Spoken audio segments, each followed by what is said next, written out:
So I hope आपने अपनी CMA inter जून 2024 की जो पढ़ाई है वो स्टार्ट कर दी है बहुत जोर शोर से। आज की इस वीडियो में हम उसी से रिलेटेड बात करने वाले हैं और बात ये है कि कैसे हम अपनी सीएमए इंटर जून 2024 की पढ़ाई को स्टार्ट करें। चाहे आप ग्रुप 1 के स्टूडेंट हो, चाहे आप ग्रुप 2 के स्टूडेंट्स हो, दोनों ग्रुप के स्टूडेंट्स के लिए एक बहुत ही अच्छी, एक बहुत ही जबरदस्त स्ट्रैटेजी है जिसको अगर आप फॉलो करते हो तो आप जून 2024 में अपने एग्जाम को बहुत ज़्यादा एफिशिएंसी के साथ दे सकते हैं। तो चलिए देखते हैं क्या है ये strategy for CMA inter both groups.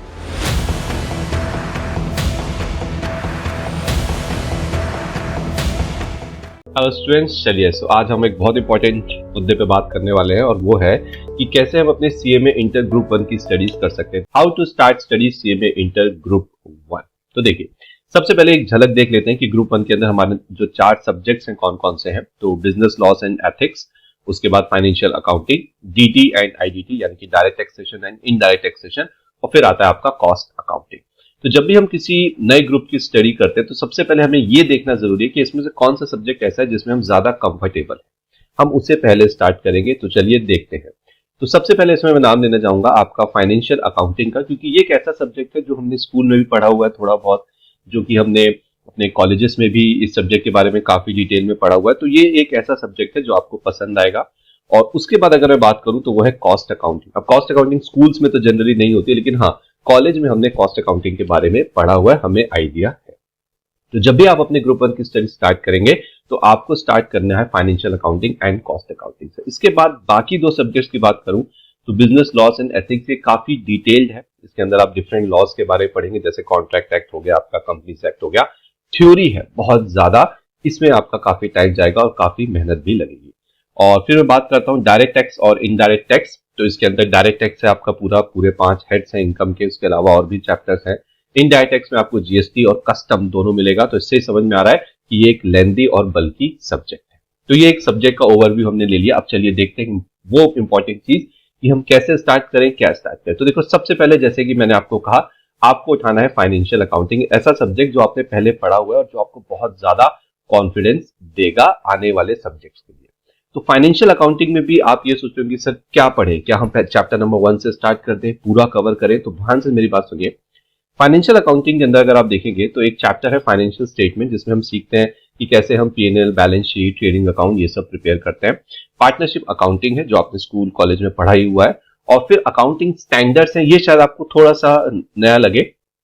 अगर आप ये 3 चैप्टर्स या 3 टॉपिक्स को कर लेते हैं तो आप देखिए आपके 20%, 20%, 20 इनकी वेटेज दे रखी है। ये मैंने इनकी वेटेज लिखी हुई है कि इन तीनों चैप्टर्स या टॉपिक में से कितने कितने परसेंट मार्क्स का एग्जाम में आता है। तो देखिए आपका 60% तो यहीं से कवर हो गया। तो जब आप फाइनेंशियल अकाउंटिंग स्टार्ट करेंगे तो आपको स्टार्ट करना है financial statements, then partnership and then उसके बाद अकाउंटिंग स्टैंडर्ड। आप सोचिए कितना रिलैक्स हो जाएंगे। आपका 60%, 60% मार्क्स यहीं पे कवर हो जाते हैं। और कोशिश करिए कि इन तीनों टॉपिक्स को आप विद इन 20 डेज के अंदर फिनिश कर दें। आगे बढ़ते हैं। फाइनेंशियल अकाउंटिंग जब आपका हो जाए 60% तक, उसके बाद आप आ जाइए कॉस्ट अकाउंटिंग पे। अब आप सोच रहे होंगे सर फाइनेंशियल अकाउंटिंग के बचे हुए टॉपिक्स, उसके बारे में मैं आपको लास्ट बताऊंगा कि क्या करना है। बात करते हैं कॉस्ट अकाउंटिंग की। तो कॉस्ट अकाउंटिंग भी एक मेजरली प्रैक्टिकल सब्जेक्ट है, बट हाँ, इसमें थ्योरी भी आएगी, होती है थ्योरी। अब इसके अंदर एक चैप्टर है एलिमेंट्स ऑफ कॉस्ट, ठीक है, जो कि 15 मार्क्स की वेटेज रखता है। फिर है मेथड्स ऑफ कॉस्टिंग, जिसके अंदर आप contract costing, process costing, operation costing, जो मिलके करीब 25 से 30% की वेटेज रखेंगे। और फिर आता है cost accounting technique, very important, जिसके अंदर मार्जिनल, स्टैंडर्ड और बजट, जो कि 30% की वेटेज रखते हैं। तो टोटल 75%। तो जब आप कॉस्ट अकाउंटिंग उठाएंगे तो बेटा आपको पहले इन टॉपिक्स को, इन चैप्टर्स को कवर करना है। तो देखिए आपका 75% तक की कवरेज यहां हो गई। और इसको भी करने में आपको 20 डेज से ज्यादा का वक्त कोशिश करना ना लगे। 2-4 दिन आगे पीछे हो जाता है, कोई बात नहीं। जितना मेरा एक्सपीरियंस है, फाइनेंशियल अकाउंटिंग जो है, जिसमें मैंने 20 डेज दिए हैं, यहां पे शायद आपको कम टाइम लगे कुछ स्टूडेंट्स को। तो 20 डेज वो मैक्सिमम थे ना। कॉस्ट अकाउंटिंग होने के बाद आपको अपनी स्ट्रैटेजी पे बहुत ध्यान देना है। कैसे, मैं आपको बताता हूं।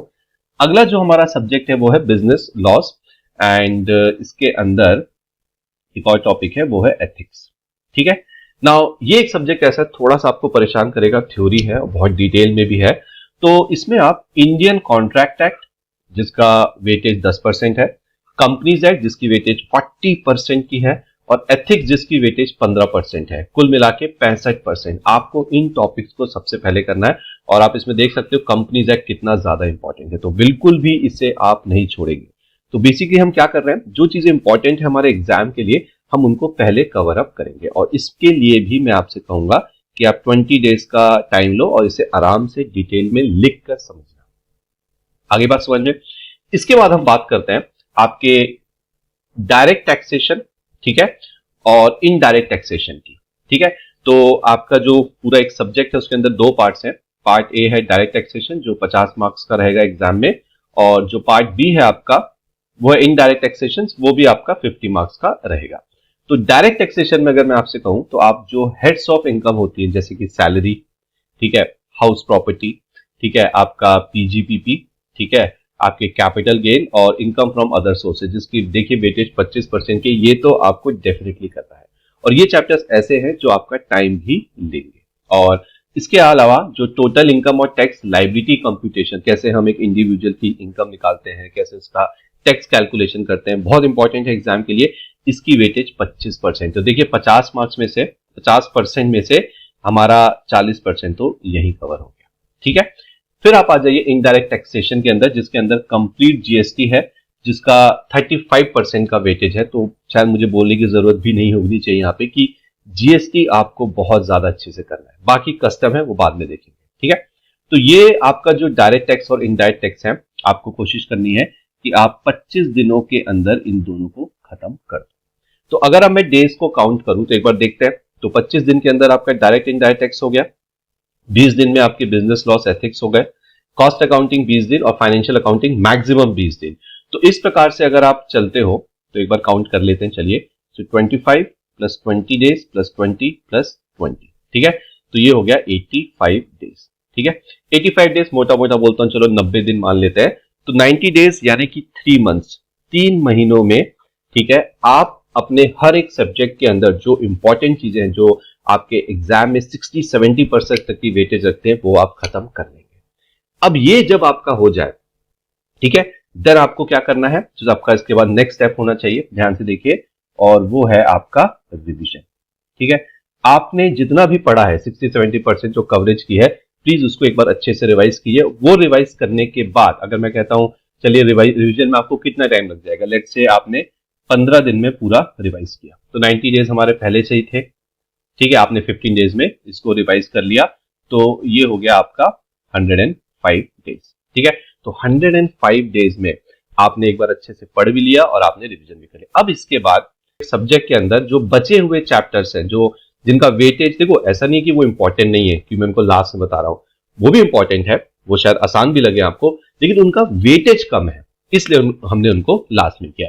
तो आपको क्या करना है, हर एक सब्जेक्ट के अंदर जो चैप्टर जो टॉपिक्स आपके बच गए हैं नेक्स्ट 20 डेज में आप प्लीज उनको फिनिश कर दीजिए। तो इस प्रकार से 125 दिन के अंदर, ठीक है, 125 दिन के अंदर आपका पूरा सीएमए इंटर ग्रुप 1 के सारे चैप्टर, सारे subjects okay with revision complete हो जाएंगे। और उसके बाद जो भी आपके पास टाइम बच रहा है आपको बहुत अच्छे से पता है उसमें आपको क्या करना है। उसमें आपको रिवीजन करना है, उसमें आपको मॉक टेस्ट पेपर्स देने हैं ढेर सारे। ये दो बहुत इंपॉर्टेंट चीज है जो लास्ट के 1-1.25 महीने में आपको करना है, revision and mock test paper. और ध्यान रखिए कि आपका जो एग्जाम का पैटर्न है उसमें हर सब्जेक्ट के अंदर एमसीक्यूज भी आपसे पूछे जाते हैं 30 मार्क्स के।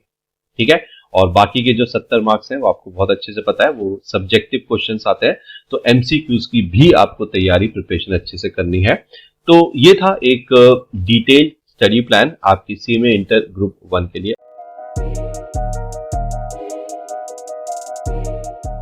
सबसे पहले आपको पता ही कि आपके सीएमए इंटर ग्रुप 2 के अंदर टोटल ये 4 सब्जेक्ट्स आपके सामने हैं, ध्यान से देखिएगा। Organisation management and strategic management, फिर आता है आपका कॉर्पोरेट अकाउंटिंग एंड ऑडिटिंग, ठीक है, financial management and data analytics, और फिर आता है आपका मैनेजमेंट अकाउंटिंग। ये है 4 सब्जेक्ट। अब एक बार ये देख लेते हैं कि इन चारों सब्जेक्ट्स के अंदर कौन कौन से ऐसे चैप्टर्स हैं जो आपको एग्जाम में बहुत अच्छा स्कोर करवा सकते हैं। फिर हम लास्ट में सबसे इंपॉर्टेंट चीज पे बात करेंगे, तो वीडियो पे पूरे लास्ट तक बने रहिएगा, अदरवाइज आप मिस कर देंगे। ध्यान से सुनिए मेरी बात। अब देखिए, ये आपका ऑर्गेनाइजेशन एंड स्ट्रैटेजिक मैनेजमेंट ना, ऑर्गेनाइजेशन स्ट्रैटेजिक मैनेजमेंट के अंदर ऑर्गेनाइजेशन मैनेजमेंट 60% है, स्ट्रैटेजिक मैनेजमेंट आपका 40% है, ठीक है। नाउ OM यानी कि ऑर्गेनाइजेशन मैनेजमेंट के अंदर प्रोडक्शन प्लानिंग एंड कंट्रोल ये 20% की क्या रखता है वेटेज एग्जाम में, और प्रोजेक्ट मैनेजमेंट जो चैप्टर है वो 15% की वेटेज रखता है। तो 35% तो यहाँ से हो गया आपका कवर, और जो SM है यानी कि स्ट्रैटेजिक मैनेजमेंट का पार्ट है इस सब्जेक्ट के अंदर, ठीक है, वो आपको पूरा पढ़ना है फुल। आगे बात समझ में, 40% ये, तो टोटल 35% यहाँ, 40 यहाँ, 75% आपको कवर करना है जब आप first time organisation and strategic management पढ़ेंगे। मैंने आपको बता दिया कि आपको OM के अंदर क्या पढ़ना है, ठीक है, और वेटेज आप देख सकते हैं 35%, और SM के अंदर मैंने आपको क्या बताया, पूरा SM आपको यहाँ पे पढ़ना है। चलिए अगले सब्जेक्ट की तरफ जाते हैं, कॉर्पोरेट अकाउंटिंग एंड ऑडिटिंग। ना कॉर्पोरेट अकाउंटिंग इसमें है 50% वेटेज, और ऑडिटिंग का भी है 50%, यानी कि 100 मार्क्स का पेपर होगा, 50 कॉर्पोरेट अकाउंटिंग और 50 आपका ऑडिटिंग। ना कॉर्पोरेट अकाउंटिंग के अंदर आपका शेयर्स एंड डिबेंचर्स जो चैप्टर्स है वो 10% की वेटेज रखता है, ये आपको करना है। Cash flow statement, financial statements कैसे बनते हैं, और AS यानी कि अकाउंटिंग स्टैंडर्ड्स, तो आप देख सकते हैं सभी का वेटेज 10-10% है एग्जाम में, टोटल 40% की वेटेज ये हो गई। और ऑडिटिंग के अंदर आप एक टॉपिक देखेंगे, provision relating to auditing under companies act, ये है 30%। तो अगर आप सिर्फ ये बताए हुए टॉपिक मेरे यहाँ पे 40% और ये 30% कर लेते हैं तो 70% की आपकी यहाँ पे कवरेज हो जाती है। चलिए आगे बढ़ते हैं इसके बाद अगले सब्जेक्ट की तरफ, जो कि आपका financial management and business data analytics. ध्यान समझिएगा, इसके अंदर FM यानी कि फाइनेंशियल मैनेजमेंट का कवरेज 80% है, तो बताने की जरूरत नहीं है कि बहुत ज़्यादा इंपॉर्टेंट है ना। और जो बिजनेस डेटा एनालिटिक्स है वो सिर्फ आपका 20%। तो आपको क्या करना है, फाइनेंशियल मैनेजमेंट के अंदर tools for financial analysis 15% weightage है, capital weighting 15%, working capital management 15%, sources of finance 10% और इंस्ट्रूमेंट इन फाइनेंशियल मैनेजमेंट 10%। ये सारे चैप्टर्स आपको बहुत अच्छे से करने हैं। तो अगर आप इनकी टोटल वेटेज देखें तो 30, ये हो गया आपका 45, 55 और 10 65%, ठीक है। और जो बिजनेस डेटा एनालिटिक्स नाम का सब्जेक्ट है उसके अंदर आप देखेंगे 4 टॉपिक मिलेंगे, आप कोई भी 2 टॉपिक कर सकते हैं, कोई भी 2, 1 और 3, 2 और 4, what ever combination you want, आप वो 2 टॉपिक कर सकते हैं जो आपको 10% की वेटेज देंगे। तो 65 और 10 75% की कवरेज आपकी हो गई। तो यहाँ पे मैं आपको सारे इंपॉर्टेंट चैप्टर्स बता रहा हूँ जो एग्जाम में बहुत अच्छा वेटेज रखते हैं, आप कम करके ज़्यादा वेटेज कवर करेंगे, ठीक है। लास्ट सब्जेक्ट की बात करते हैं जो कि है मैनेजमेंट अकाउंटिंग, कॉस्टिंग का बड़ा भाई, ठीक है। अब यहाँ पे आप करेंगे activity based costing, marginal costing. Marginal costing देखिए 30% की वेटेज रखता है, तो इसको अच्छे से करना है बहुत डिटेल में। स्टैंडर्ड कॉस्टिंग 15% और बजटिंग 15%। तो इस प्रकार से जो आपका टोटल बैठेगा 40 और 30, ये हो गया आपका 70%। तो मैंने आपको चारों सब्जेक्ट के अंदर वो इंपॉर्टेंट टॉपिक्स बता दिए हैं। तो जब भी आप इन सब्जेक्ट्स को उठाओगे, पढ़ोगे या पढ़ रहे हो व्हाटएवर, ठीक है, आपको इन चैप्टर्स को सबसे पहले करना है। अब मैं आता हूँ इंपॉर्टेंट चीज़ पे, और वो ये है कि कैसे पढ़ना है। तो देखो ध्यान से देखिएगा, ये जो मैं इसकी बात कर रहा था बहुत बहुत इंपॉर्टेंट चीज़ है ये। सबसे पहले आप उठाइए कॉर्पोरेट अकाउंटिंग, ठीक है। कॉर्पोरेट अकाउंटिंग आपको पता ही है, आपने इसमें अंदर जो टॉपिक्स हैं शायद BCom में या स्कूल में आपने काफ़ी हद तक पढ़े हुए हैं, तो आपको बहुत आसान जाएगा। तो कॉर्पोरेट अकाउंटिंग और ऑडिटिंग आप एक साथ उठाइए, ठीक है, एक ही सब्जेक्ट है ये, और 20 से 25 दिन के अंदर आपको इसे कंप्लीट करना है। तो शुरू में पहला सब्जेक्ट है, बहुत ज़्यादा जोश में आपको पढ़ना पड़ेगा ताकि आप 20 से 25 डेज के अंदर इसको कवर करें। अब इसके अंदर आपको क्या कवर करना है, थोड़ी देर पहले मैंने आपको यही बताया था, ठीक है। ये सारे टॉपिक्स आपको यहाँ पे कवर करने हैं, आपको पूरा नहीं, आपको 70-75% तक की कवरेज रखनी है। ये हो जाने के बाद आप उठाइए मैनेजमेंट अकाउंटिंग, ठीक है, चौथा जो आपका सब्जेक्ट था मैनेजमेंट अकाउंटिंग, और उसके साथ आप उठाइए SM यानी कि स्ट्रैटेजिक मैनेजमेंट, OM नहीं SM, ठीक है। ये आपका प्रैक्टिकल है, इसमें थ्योरी भी है और ये पूरा का पूरा थ्योरी है, तो ये कॉम्बिनेशन बढ़िया बनता है। आप ये उठाइए और अगले 20 से 25 दिन में आप इसे करिए। देखिए जरूरी नहीं है 20 से 25 दिन, अगर आपको 30 दिन भी लग रहा है तो इट्स टोटली फाइन, ठीक है। ये मैंने एक एवरेज डेज ले रखे हैं, 5-7 दिन ऊपर हो भी जाते हैं तो उसमें कोई घबराने की बात नहीं है। नाउ मैनेजमेंट अकाउंटिंग और एसएम में आपको क्या पढ़ना है, देखिए ये मैंने आपको पहले से बता रखा है। स्ट्रेटेजिक मैनेजमेंट मैंने आपसे कहा है फुल पढ़ना है, और जो मैनेजमेंट अकाउंटिंग था आपका, उसके अंदर मैंने आपको इन चैप्टर्स के नाम बताए थे। आइए इसके बाद अगर हम आगे देखें तो ये होने के बाद आप आइए फाइनेंशियल मैनेजमेंट में, और उसके साथ कॉम्बिनेशन रखिए आप अपना किसका, ऑर्गेनाइजेशन मैनेजमेंट, ओएम। ठीक है, यहाँ भी आप 20 से 25 दिन लगाइए और वही सारे टॉपिक्स करना जो मैंने आपको थोड़ी देर पहले समझाए थे। और फिर लास्ट में आइए बिजनेस डेटा एनालिटिक्स, और 10 दिन मैंने यहाँ पे लिखा जो कि बहुत ज़्यादा है।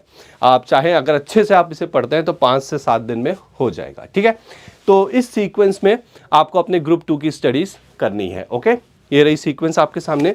अब ध्यान से देखो, अगर आप ऐसा करते हो तो कितने दिन में आपका 70 से 80% तक का सिलेबस हो जाएगा पूरा। गिन लीजिए, अगर मैं मैक्सिमम डेज भी लूँ 25, 25, 50, 75 और 10, 85 डेज। 85 डेज में 3 महीने से भी कम समय में आप अपना 70 से 80% तक का सिलेबस खत्म कर सकते हैं। पर सर बात यह है कि उसके बाद क्या करेंगे, तो कुछ नहीं, जब ये हो जाएगा तो उसके बाद ध्यान से देखिएगा, जो भी आपके नेक्स्ट 20 डेज होंगे उसमें आपको जो भी आपके रिमेनिंग चैप्टर्स थे, आपको याद है कुछ चैप्टर्स हमने छोड़ दिए थे, है ना, हमने 70-80% ही उठाया है, तो जो रिमेनिंग चैप्टर्स हैं हर एक सब्जेक्ट के, वो आपको नेक्स्ट 20 डेज में पिक करना है। उसके बाद जो अगले 20 डेज होंगे, ठीक है, उसमें आपको सिर्फ और सिर्फ क्या करना है, एक डिटेल्ड रिवीजन, और अगले 10 दिन में, ठीक है, आपको करने हैं मॉक टेस्ट पेपर्स।